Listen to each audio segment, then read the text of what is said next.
คือว่ามื้อนี้ก็บรรยากาศพี่น้องบรรยากาศตอนที่ว่าจะได้แจกเครื่องของให้ลูกหลานนักเรียนเฮาเนาะ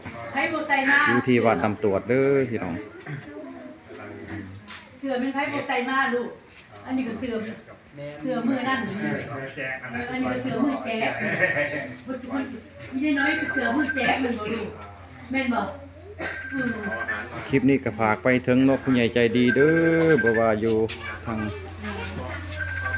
ในหรือว่านอกต่างประเทศพุ่นน่ะพี่น้องเห็นเพิ่นเบิ่งเนาะว่าให้พ่อบ้านเว้าให้พวกเฮาจักควบ2ควบเบิ่งดูเจ้าดีๆมายืนไปยืนนั่นนะอันนี้ทั้งผู้บ้านเพิ่นก็จะได้ออกมาปราศัยหน่อยหนึ่งเนาะเกี่ยวกับการที่เฮาลงมาจริงมื้อนี้ได้มาเบิกเครื่องเบิกของ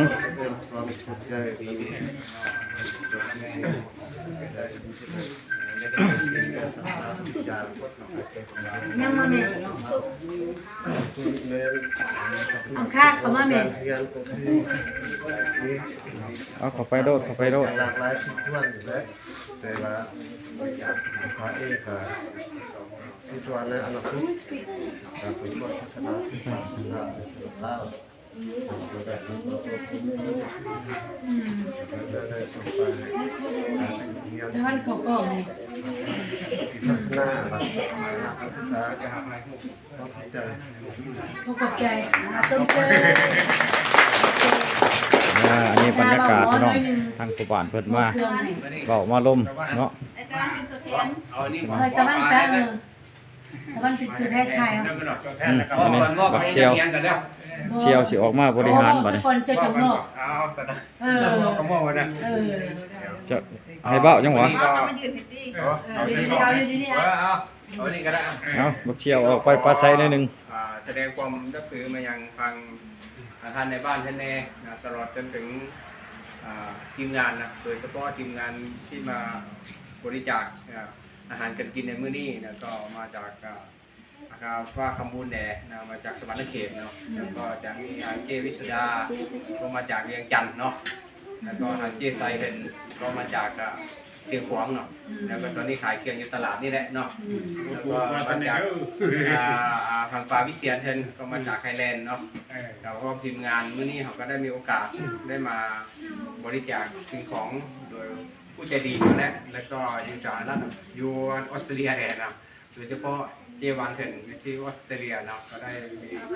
ปาวันเถินก็ได้ชุดก่อนเขาก็ได้เอาของเสื้อผ้ามาแจกให้กับนักเรียนเนาะเครื่องนุ่งห่มต่างๆให้กับนักเรียนเนาะเพราะด้วยใจจิตศรัทธาและเราจึงได้มีโอกาสได้มาบริจาคในมื้อนี้เองเนาะโดยเฉพาะป้าบุญก็อยากกันเอา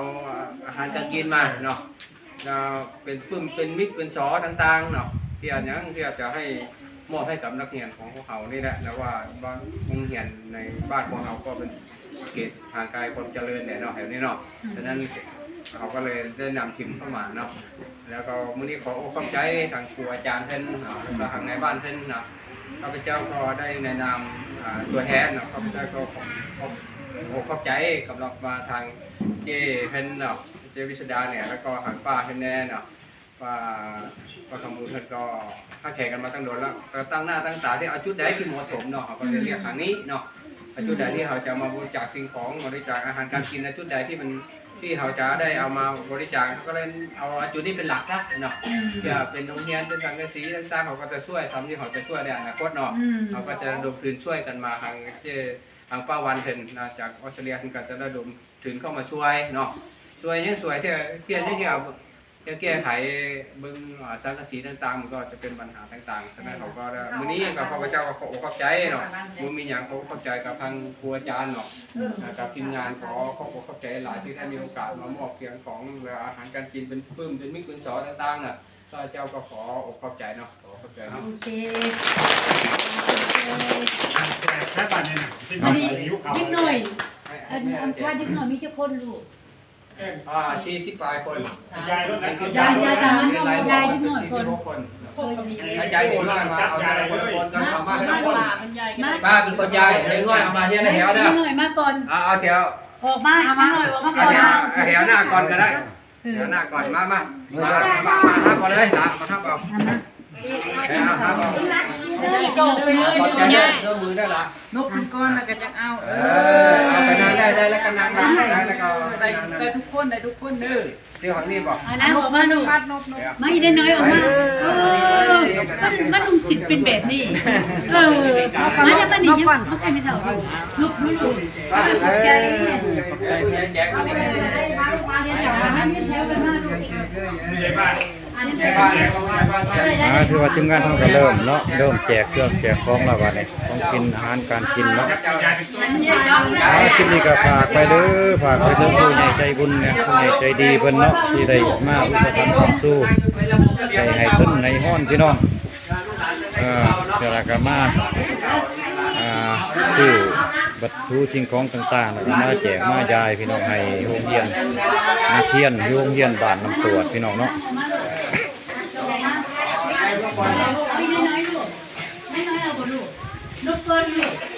นี่ก็บรรยากาศพี่น้องบรรยากาศ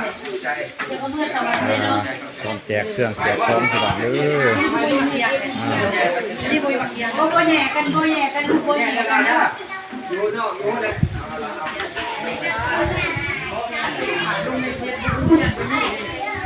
แม่ แจกให้เพิ่มมาป้า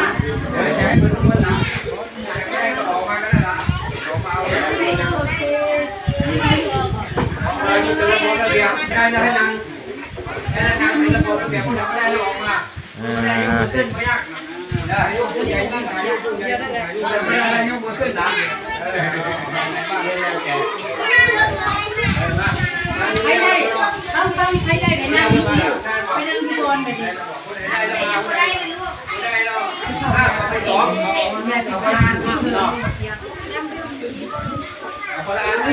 เนาะที่ว่าขึ้นห้อนจากผู้ใหญ่ใจดีเพิ่นเนาะผู้ใหญ่ใจบุญก็ถือว่าได้มาหอดมาถึงล่ะพี่น้องเอ้ยก็ไหลมาลงแบบโตจริงก็ไหลมาแจกมาบริจาคมาให้โตจริงเนาะอันนี้ก็ดีจะมาทางนี้ที่ต้องหาที่ตายจะเห็นมาละมายังมาละเอาผู้ใดได้แล้วเอาเถอะนี่ยังบอกว่าไปก็เวลามายัง ป้าใหญ่เฮาเพิ่นเอาใจใส่ดีอยู่คุณยายจะตัวเขา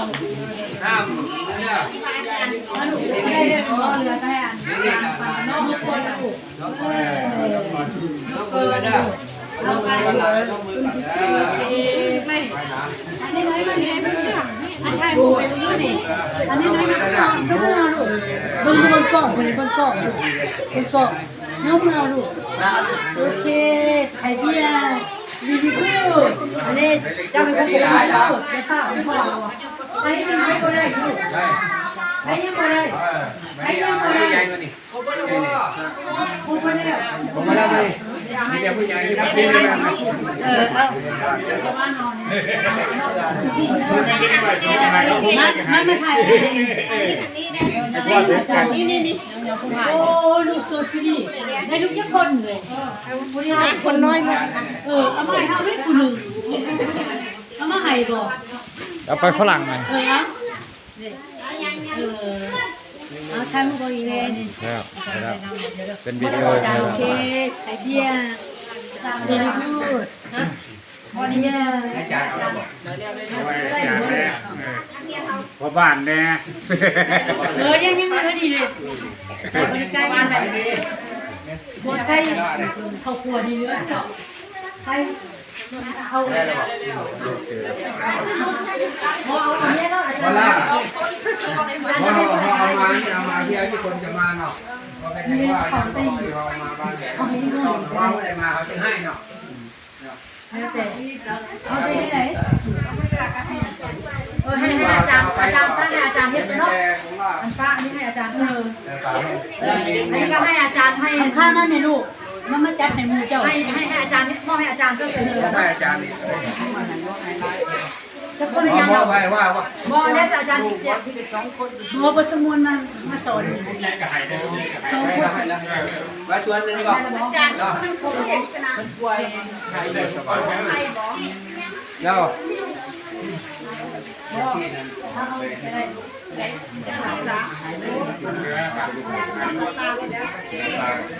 น้องให้แล้วมื้อนี้นะ เอาเลยลืมกดใจจับแล้ว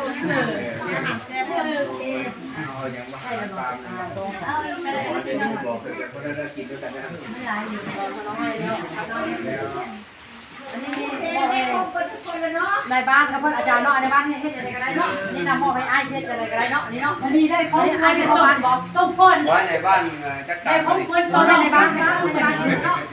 เอาเพราะว่าวัตถุสิ่งของที่มาแจกกันยังเหลืออยู่เนาะอันเพิ่นก็ได้มอบให้ทางคณะอำนาจการปกครองเพิ่น ออกมา ได้สิบริหารกันจังไดเนาะก็แล้วแต่เพิ่นเนาะเพราะว่าเฮาได้เอามาบริจาคให้พี่น้องเฮาได้ ให้เองไปรางวัลให้เองเขาจะร้องเพลงเองร้องเพลงเป็นรางวัลเพลงอย่างก็ได้เป็นรางวัลให้ เนาะในพ่อบ้านนะอาจารย์เฮ็ดเนาะ นี่บอกได้สามารถร้องเพลงอย่างก็ได้ นี่ไปพี่เหลือได้ดี เพลงชาติลาวก็ได้ ในบ้านครับอาจาร เพล ย์ งชาติลาว อ้าวคลิปนี้ก็สิฝากไปถึงพี่ถึงน้องเฮาอยู่ทางพุ่นเนาะ เสื้อหนาให้เขา อยู่ทาง ให้ลูกมาแม่ ทางแดนพุ่นน่ะทางต่างประเทศเนาะเพราะว่าทางออสเตรเลียบ่ป่าวันป่าใหญ่เฮาเนาะ มองมัวเลยมามา อ๋อแล้วนี่ อันนี้ก็คำบุญนำทีมงานมาพี่น้องเลย เขากล้าได้ ตาตา คลิปนี้ก็สิให้เบิ่งเพิ่นอีกว่าพี่น้องเด้อขอขอบใจท่านผู้ใหญ่ใจดีเพิ่น โอ้ยกระเป๋าเงิน ผู้ใหญ่ใจบุญเพิ่นได้ขึ้นดอกฮ้อนมาเนาะได้ออกขึ้นดอกฮ้อนมาแล้วก็มาช่วย ตามสบาย อ่า เพลงอย่างก็ได้ของพี่ยังน้องแววน้องแวว จะเพิ่น ตบมือด้วยตบมือด้วยตบมือด้วยตบมือด้วยทุกคนตบมือด้วย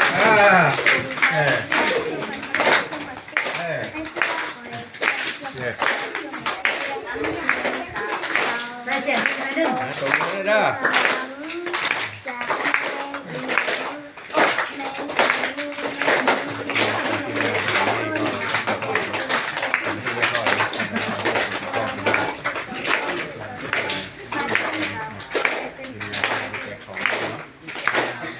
แล้ววะ จะบอก โอเค ใช่ เป็นของผู้ใหญ่อายป้า ถึงว่ามาเบิ่งแล้วเสียงน้องเพิ่นก็ดีเนาะแต่ว่าเพิ่นยังคอยอยู่เสียงเพิ่นยังคอยอยู่ แต่ว่าจะได้กระยาเนาะเป็นกำลังใจให้น้องเพิ่นเนาะถึงว่าเพิ่นสิบ่ทันละเอียด แต่ว่าความสามารถเพิ่นสูงเนาะสมเสยความสามารถของหลานน้อยเพิ่นนี่ ได้เงินด้วย50 ล้าน จะนุกเป็นยุโรปขอบใจได้หลายบ่แม่ลูก จากพี่ใหญ่เงิน ใจ อัน เดี นี้ ย แหละพี่น้องเฮาอยู่ทางต่างประเทศคือกันเนาะคันได้เห็น Thank คลิป you นี้ very แล้วก็ much บอกอังกฤษดูลูก Thank you very much very much thank you very much Thank you very much Merci beaucoup โอเคบอกฝรั่งอะไรยกหลายดีหลายดีหลายลูกกล้าหาญยินบอก หลานน้อยเฮาอยู่ทางวันน้ำตัว ประสบความสำเร็จ ถ้าจะกินจะกินเข่าบ่ดีลูกเข่าอยู่ในแอบมีบวงพร้อม สำเร็จเนาะมึงเอาได้มาแจกของ อันนี้เอาข้าว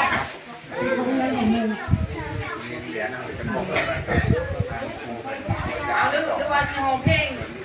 วันพ่อเนี่ยแกกี่บ่ของเพลงเป็นแม่จะกินนึงที่ปักซองเนาะดิปักซองงานปักซองนั่นแหละห้องคนนี่ห้องรวม ทั้งบรรดาครูอาจารย์เพิ่นนี่เพิ่นก็เสนอให้ลูกศิษย์เพิ่นร้องเพลงเพื่อประกอบส่วนเนาะเพื่อสร้างสรรค์เป็นความบันเทิงเพิ่นให้ร้องเพลงปากซองเอาเบิ่งความสามารถหลานๆหน่อยเนาะ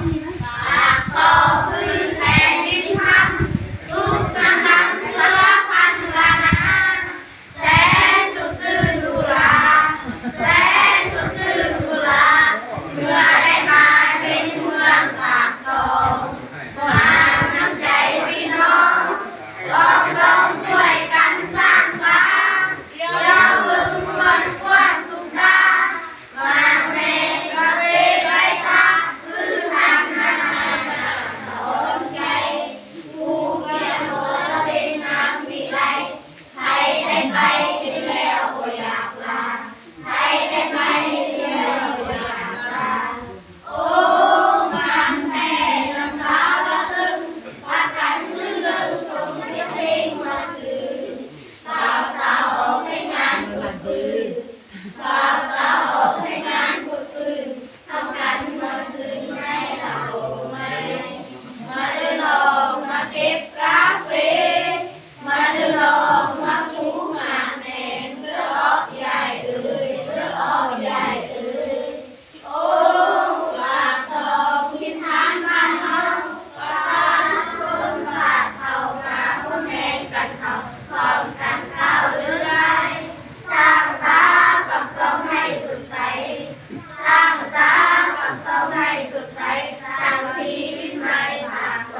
นี้เป็นความสามารถของร้านหน่อยนักเรียนเขาเนาะห้องเพลงประจำส้นเผาอยู่ที่เมืองปากซองพี่น้องปากซองแผ่นดินคำม้วน